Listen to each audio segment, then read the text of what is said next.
Good morning, and thank you for coming. My name is Daniel Friend. I am a freelance science fiction and fantasy editor. I will be moderating today's panel. First, I'll let the panelists introduce themselves and tell us a little bit of why we are here. And just before that, I want to get a quick poll of the room. Is there anybody here who is trying to learn about the Cuban Missile Crisis for the first time who does not know the basics? We've got one. Okay, we need to make sure. I'm the only one that will admit it. Hey, brave man, you get points for that. Okay, how many, and just so that we also know who we're talking to in the audience, how many of you have seen the movie 13 Days? Okay, not quite everyone. All right, so there's your basis panelists. If you'd go ahead and start and introduce yourselves, please. Okay. I'm Luke Peterson. I'm a political science professor at Utah Valley University. And I run a civic innovation office that works with government entities to help them develop innovative solutions to problems. And I think you asked why we're here, and I think the answer is because the Cuban Missile Crisis went better than it could have. Understatement of the panel. We haven't even started yet. There you go. My name is Eric Swedin. I'm a professor of history at Weber State University. I've published 11 books, 5 of them novels. The reason I'm probably on this is because this is a book that I wrote about 10 years ago. It's called When Angels Wept, What of History of the Cuban Missile Crisis, and this book won the Sidewise Award for the best alternate history book of the year. And as a follow-up is a book called Survive the Bomb, The Radioactive Citizen's Guide to Nuclear Survival.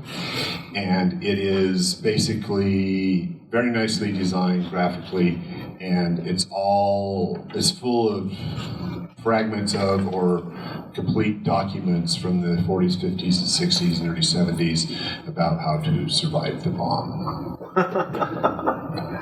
My name is Dee. I spent 20 years in the military. I don't know why I got picked for this panel, other than the 20 years. I do read a lot of Russian history. With my military service, the outcome of the Cuban Missile Crisis didn't touch it, so I'm probably going to be more of a participant here because I'm looking forward to see what these guys have to say. Okay, to get started, let's set the stage a little bit. What are the political and social, what's the context of the Cuban Missile Crisis? What was happening around that era right before we found out that the Russians had missiles in Cuba? And why was that such a big deal? That last one should be obvious, but just go for it. Go ahead, get started. There was a Cold War. No, it was an interesting period.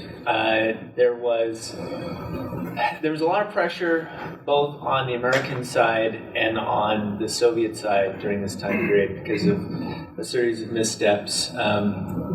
The Bay of Pigs invasion that didn't go well, and that involved Cuba, which put a lot of pressure on Kennedy to kind of, not only did it put pressure on him, but it also made him suspicious of the CIA and some of his military advisors, and it also put him in a position where he felt, because Republicans were making that failure a midterm election issue, he had to do something to sort of show that he was tough, and so he kind of went forward with knowledge that they had that the nuclear arsenal of the Soviets was not as great as they claimed it was.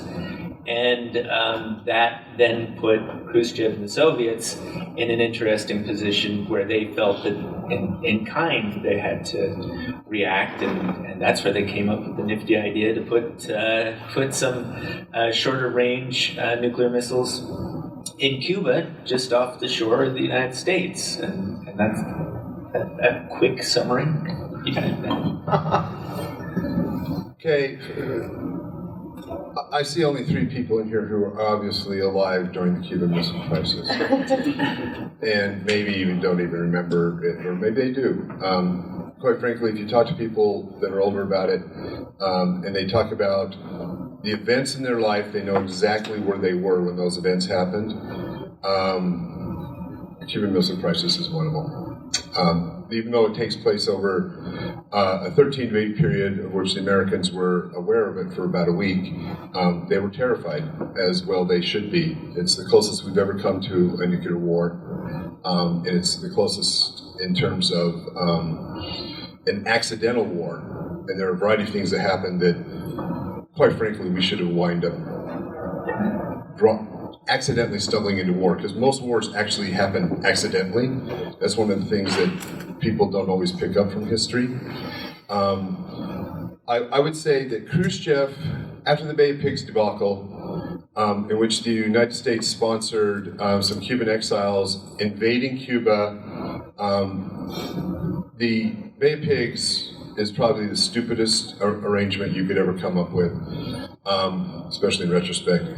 Khrushchev very much felt that he had to protect this fledgling communist country, and so he created a plan to sneak in 50,000 troops and the missiles, medium range and intermediate range ballistic missiles. And what we did not know at the time is he also put tactical nuclear weapons on the island.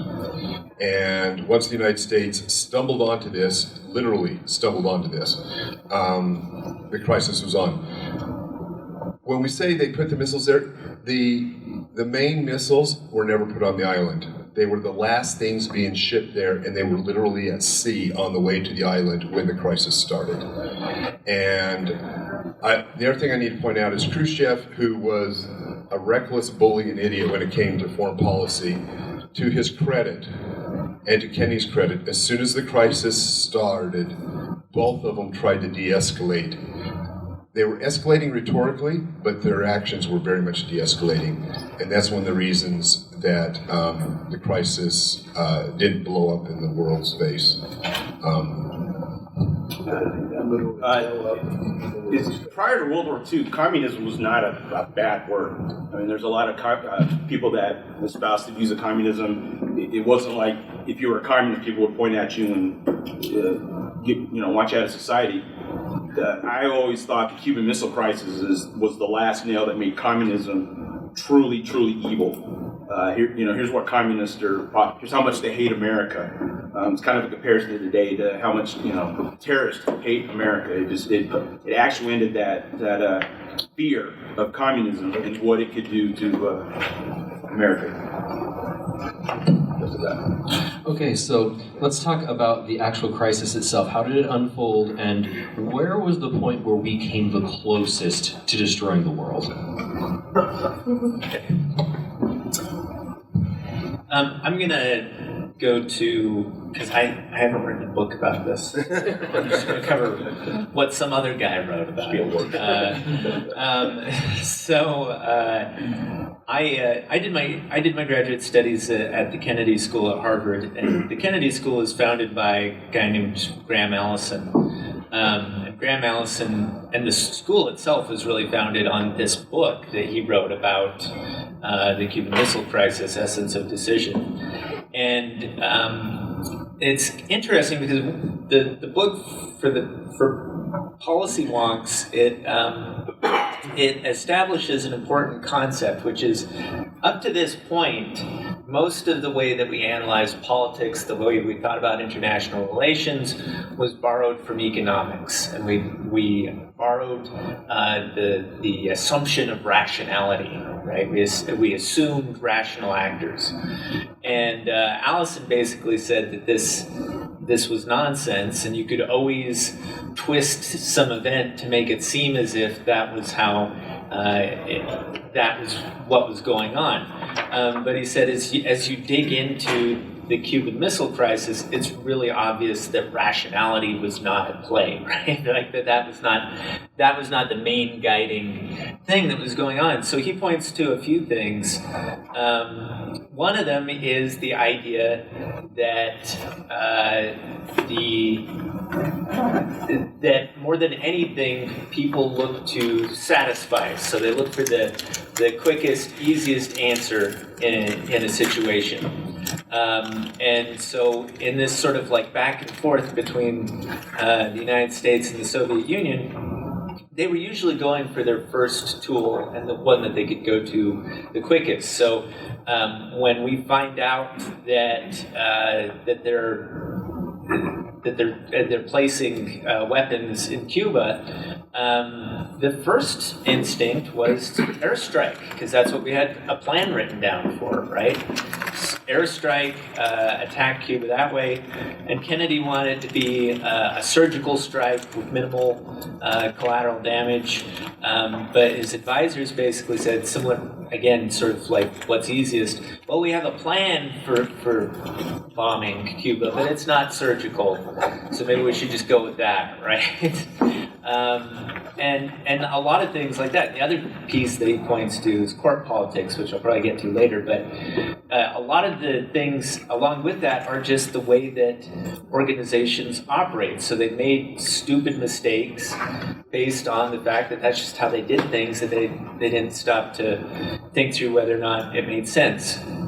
And today we call this systems thinking, but basically things like the Soviet agents who were helping to prepare the site, they had certain ways that they did things, and that involved things like putting the big red star on things, which made it easier to see when you're taking photos from above, right?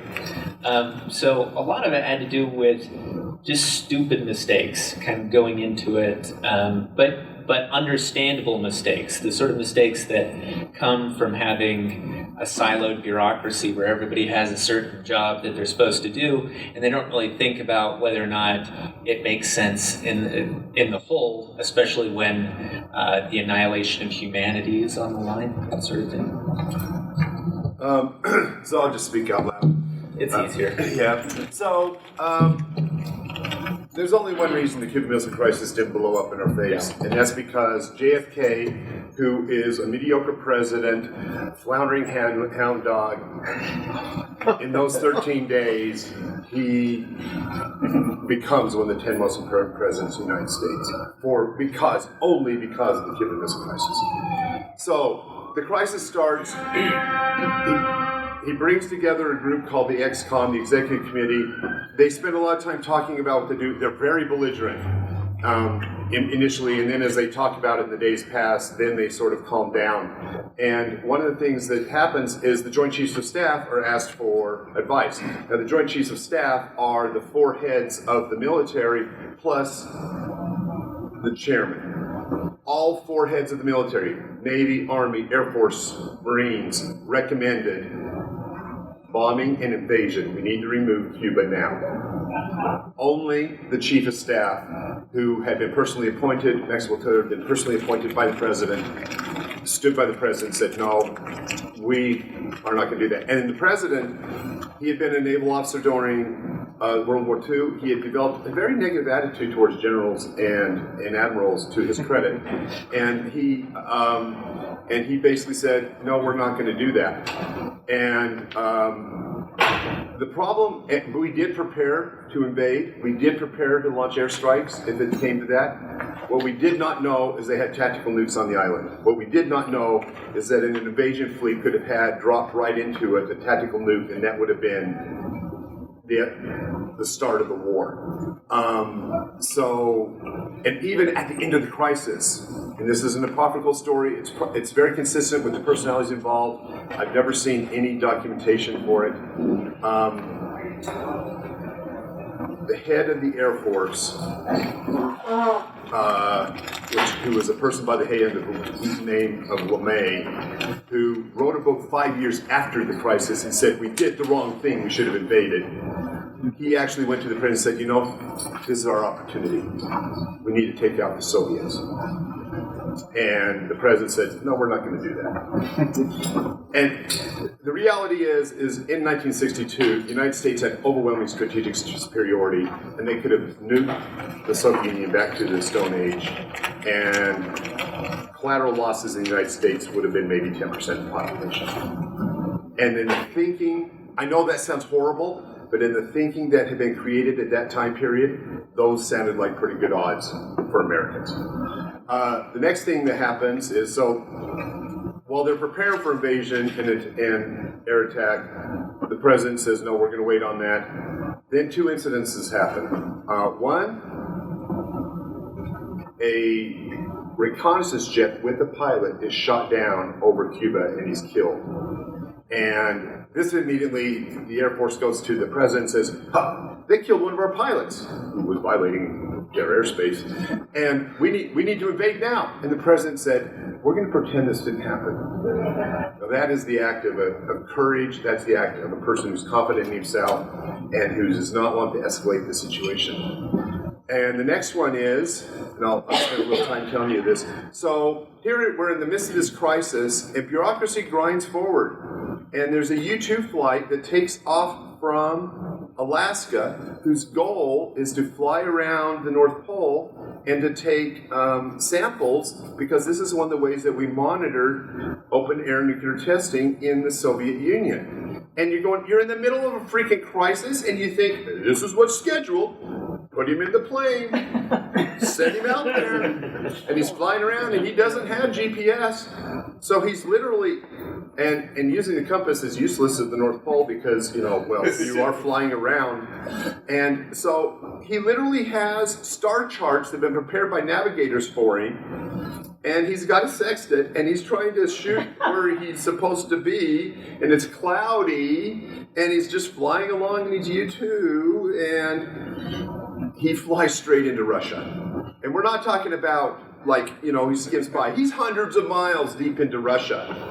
And the Soviets are like, whoa, this guy's invading Russia. And so they scramble jets to chase after him. And this is an example of a person of character. One of the Air Force officers monitoring this is watching this on the radio, is watching this on the radar, and all he does is he violates protocol, and he gets on and calls the guy's call signal and says, turn left 75 degrees, which will take him out of Siberia and into Alaska. So he follows the order, he turns left, Russian MiGs are chasing after him, he's flying high, trying to catch him. So what do the Americans do? They follow policy.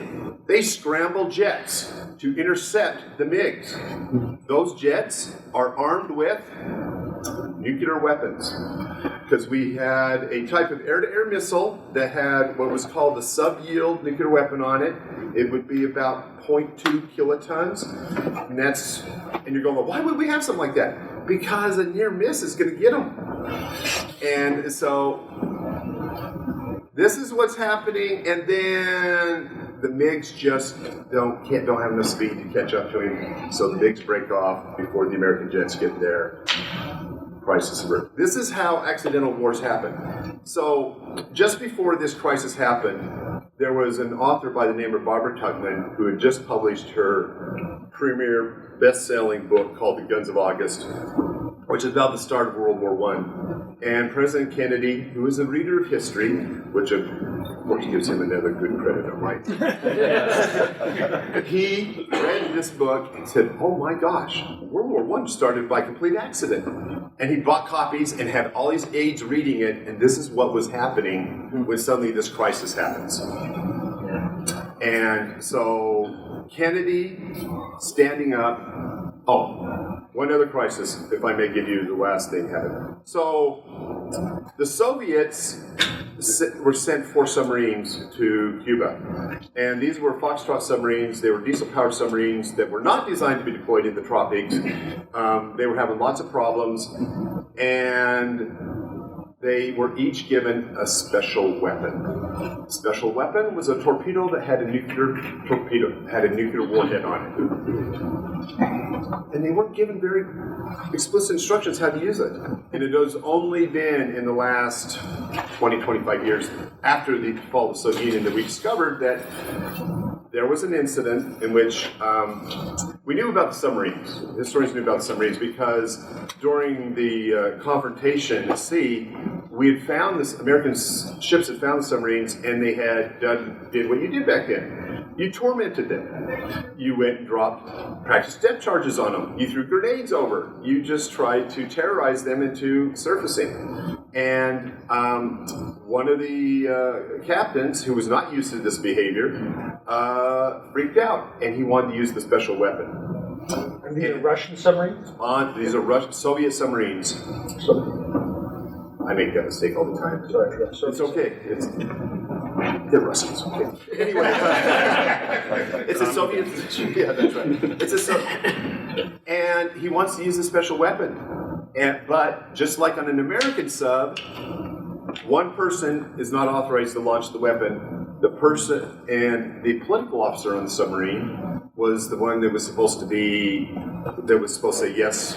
He had to agree to it. He said, no, we're not going to do that. So again, one person standing there going, we're not going to, we don't have authorization, we don't know what's going on, we're not going to nuke those American ships above us.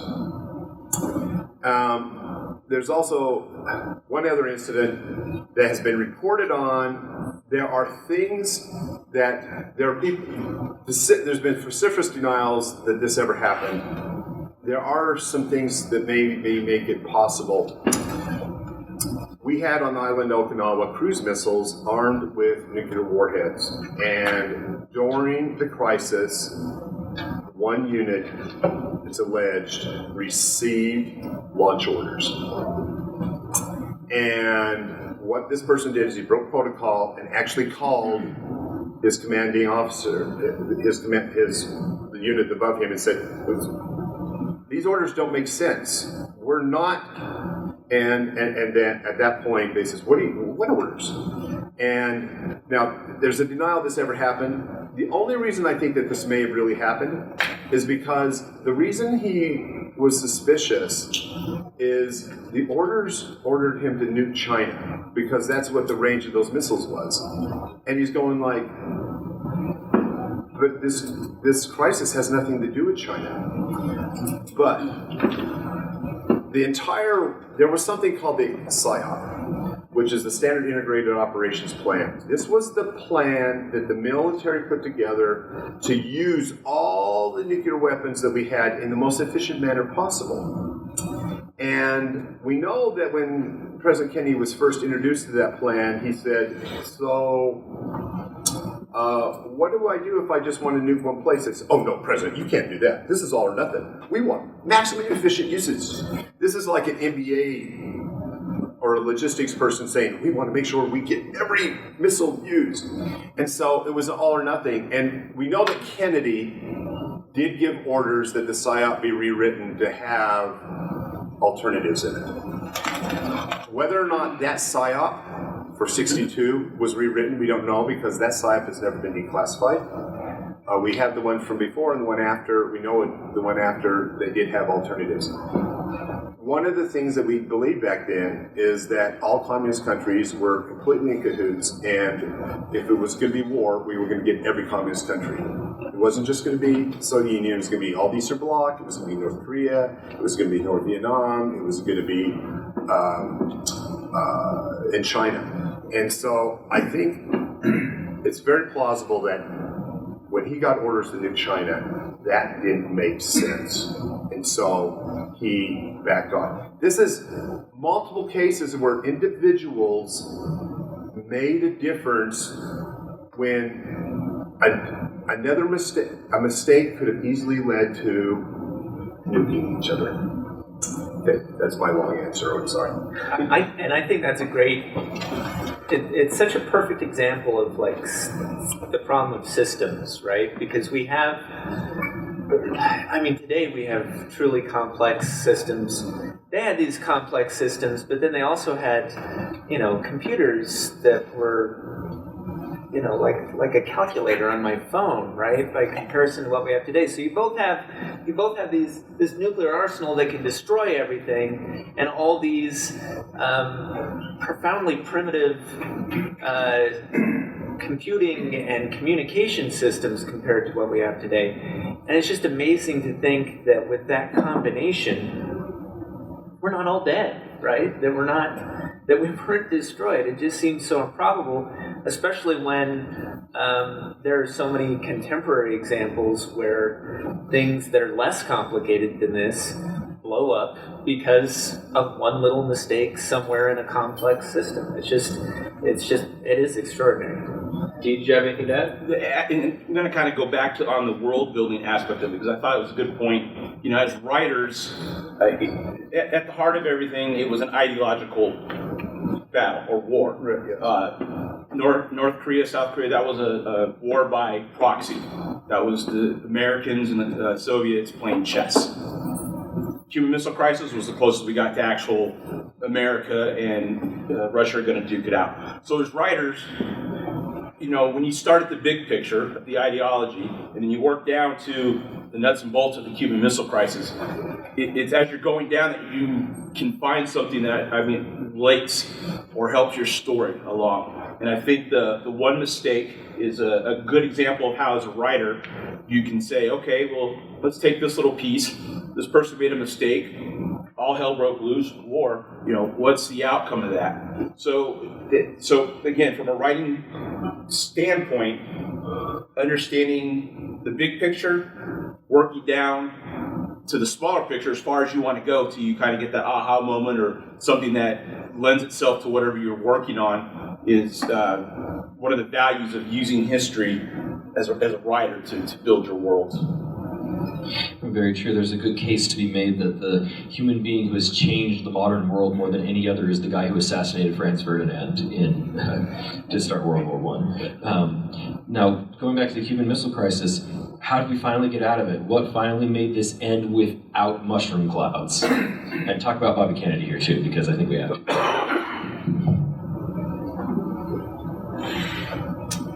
Bobby Kennedy's version of the Cuban Missile Crisis paints him very nicely. It's because he wrote his own book. He did. He wrote a book about it. Yeah. And it's not that it's incorrect. It's just that Bobby forgot how belligerent he was in the early days of the XCOM, because they were all really belligerent. They were really pissed off at the Soviets for creating this crisis. And it's fortunate that time passed and they were able to calm down. So, I'm going to describe what happens in my book briefly. I make one change, and the change is the airplane flies a week later. And the reason is because they had again, you have bureaucracies. You have this policy where we would fly a U-2 aircraft across the entire island of Cuba and take pictures of it. But the problem, the island of Cuba is like 200 miles long. Well, it's a lot longer than 200 miles. And so there was a policy that meteorologists had to predict that there would be 30% or less cloud cover. And because otherwise you fly and you have all these cloudy pictures. And all I do is posit there's more cloud cover, which means that they postpone the flight for a week. So instead of a 13-day crisis, it's a 6-day crisis. And when people don't have time to think and calm down and let the emotion drain out and let the rational mind take over, they are more reckless. And the 13-day crisis was very focused around the idea that the ships are literally at sea on the way to Cuba. And so once we see Cuba, then we're out flying over the northern Atlantic Ocean and we see these ships. Well, the neat thing is you look down the ships and you go, yep, those are missiles. And you're going like, well, how do you know that? Because the missiles are like 90 feet long and they can't fit in the hole. So they're covered, but they're these big oblong objects on top of the deck of the ships. You can't conceal them. Plus, the other thing is, you mentioned it earlier, the Soviets were creatures of habit. When the airplanes flew over and they looked down, they said, hey, that's a Soviet surface-to-air missile site. That's a That's an armored regiment, because they went out and they set up exactly like they would set up in the Soviet Union with zero attempt to disguise what they were doing. And which, again, this whole idea of bureaucracies, there's a reason bureaucracies do what they do, and that's what the Soviets were doing. It's also extremely unclear. The field marshal that was sent to Cuba, the Soviet field marshal, it was unclear what his orders were. The Soviets had never, even the Russians had never released what his orders are. There is reason to believe that he had launch authority. So he didn't have to communicate with the people back home in order to launch his tactical weapons or even his strategic weapons if he was under invasion. And you're going like, why would you ever do that? This is 1962. Communication around the world is a lot harder to do. And I mean, even with the communications over, let's say, well, why don't they use underwater telegraph cables, which are all owned by Western companies, who could just, okay, we're not going to transmit anything. Well, why don't you use radio? Well, radio, especially around the world, is very subject to atmospheric conditions. Well, they use satellites. Sorry, space age is only 5 years old. They don't have communication satellites to be able to enable that. The Soviet troops on Cuba were truly evolved. And they had over 90 tactical nukes already on the island. They even had the warheads for the strategic missiles on the island. They just didn't have missiles, though they had built the sites. So, and we're going like, hey, that's a site for launching a strategic missile, but there's no missiles there.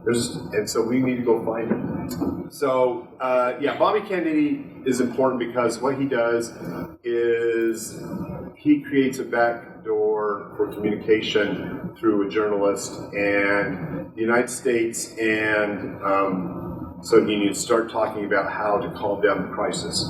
And I should tell you, this crisis works out perfectly for the United States. Basically, because we have a free press and the Soviet Union didn't, we both took advantage of that. What was announced was the Soviets would withdraw from Cuba. And that's what was announced. What was not announced was we made two promises to the Soviets. One, we would never invade Cuba, which was an easy promise to make because JFK had no intention of ever invading Cuba. Second one was we would remove our ballistic missiles from Turkey, and which was fine because unbeknownst to the Soviets, we already planned to remove all those missiles from Turkey because they were obsolete. At the same time this crisis happens, literally the same week this crisis happened, is when we bring our first Minuteman missiles online in Montana. And we are pulling back from having shorter range missiles around the world so that we just have intercontinental ballistic missiles in the United States that can hit anywhere that they're targeted. And so that was an easy promise. But Kennedy did not want to make that promise public because that would make him look weak. By the way, Khrushchev is removed from power back in a coup. And part of the reason is because all his fellow communist leaders are completely freaked out at how badly he muffed the entire Caribbean crisis. That's what they called it in the Soviet Union, as the Caribbean crisis, not the Cuban Missile Crisis. And some of the consequences of this are, you go and think, all right, we're trying to communicate with the Russians through reporters, right? We're like getting reports through. Soviet reporters were a great place to communicate because they were all Soviet agents. Yeah. we're slipping things through meetings with ambassadors and all this sort of thing. So they kind of said, maybe it would be a great idea if we had a phone, right, that connected the president to the Soviet premier so that we could actually communicate. The hotline. Yeah, the hotline. And simple things like that, right? But it's one of those things where you go and look at, we came very close to destroying everything. So yeah, maybe it's not a bad idea if we can talk on the phone occasionally if things start to get a little tense, right? I should point out it's not a phone. It's a teletype machine, which is more reliable. But we like to imagine it is a big red. Yeah. Well, yes. Yeah. Movie tropes. Movie tropes. And anyway, so you get pieces like that, but it's interesting to also back up a little bit. I just thought of this with regard to LeMay. You know, we talked about LeMay and that guy. That's the guy who said, let's just use this opportunity to nuke him. That's the same guy who in World War II firebombed Tokyo and all of these major cities throughout Japan that were far more devastating than the atomic bombs that were dropped, right? And those killed a lot of civilians. This guy waged war against civilians from the air in a big way. So he had done it once, right? I mean, he had done massive air-based destruction once before. He had, but Curtis LeMay is also the general that built the Strategic Air Command.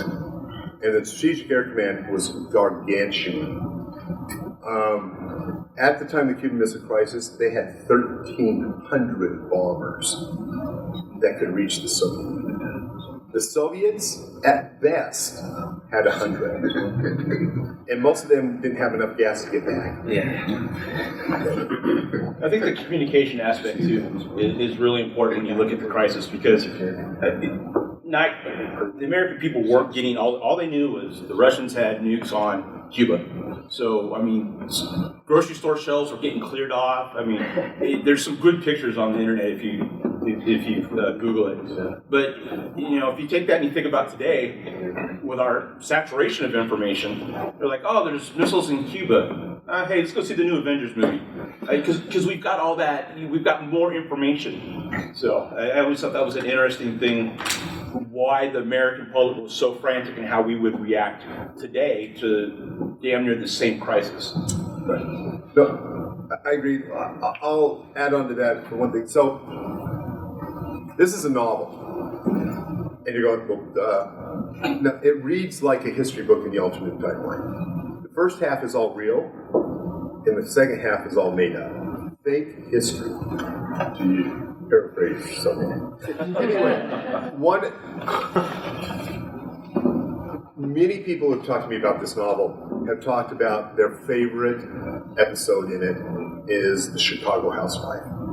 The Chicago Housewife is an immigrant from Germany. She survived the strategic bombings in Germany during World War II.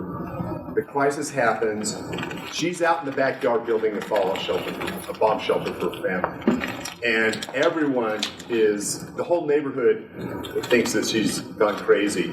Her husband thinks they're gone crazy. He's mortified at his wife's behavior. And then she makes her family sleep in that fallout shelter, that bomb shelter, fallout shelter, every night. And then Chicago gets nuked. And her family survives. And people just loved that story. That little, and we're talking like it's a little vignette. It's 1,000 words. But it was real. Not 2 words, by hand. Yeah, well, that's true. Well, I mean, yeah, she did not order a backhoe. Yeah, she's out there. Ordering a backhoe removes all the drama. I mean, that's bring it in. So we've talked a lot about the crisis from the American point of view, but just as the last question, I'd like to ask: what did this look like to the Soviets? As far as we know, what were they thinking? How much do we even know about that? What the government told them to think. The Soviets were pretty stunned because this was actually arranged by Khrushchev. A small staff set it up, and it was entirely based on the idea, let's lie to the Americans, let's sneak in the stuff, and then, once everything's there, we'll release it as a fiat accompli, and the Americans will have to live with it. Yeah. And then, just a few weeks before they were planning on doing that, they actually had a plan at the UN to announce it. The Americans stumble on it, and that's when because of the lack of information of a separate source of information for them, they knew that there was worrisome, but they didn't know the details. The leadership knew the details, and they were freaked out. Legitimately so. Well, we've just got 5 minutes left, so let's open it up to questions right here in the front.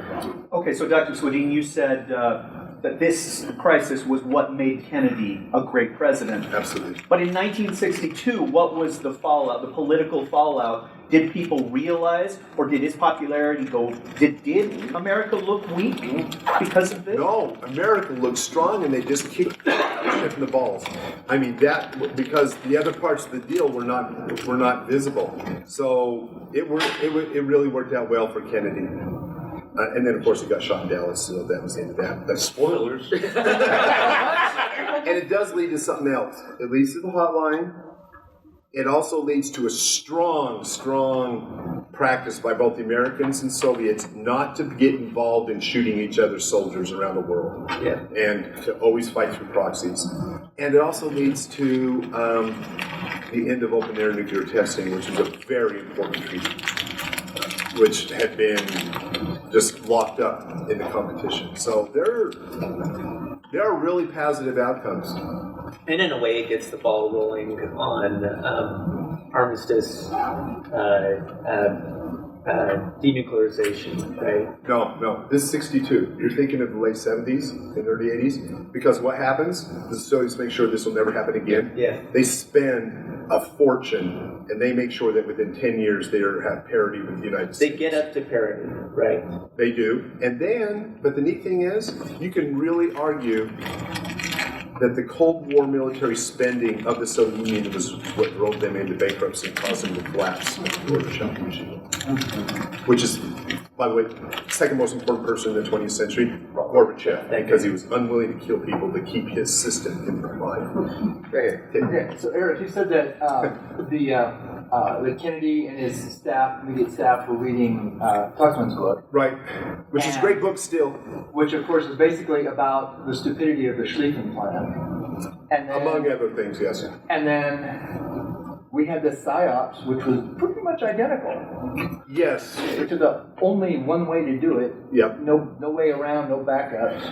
That's true. So Kennedy's going, don't they look similar? Yes. Well, he wanted flexibility.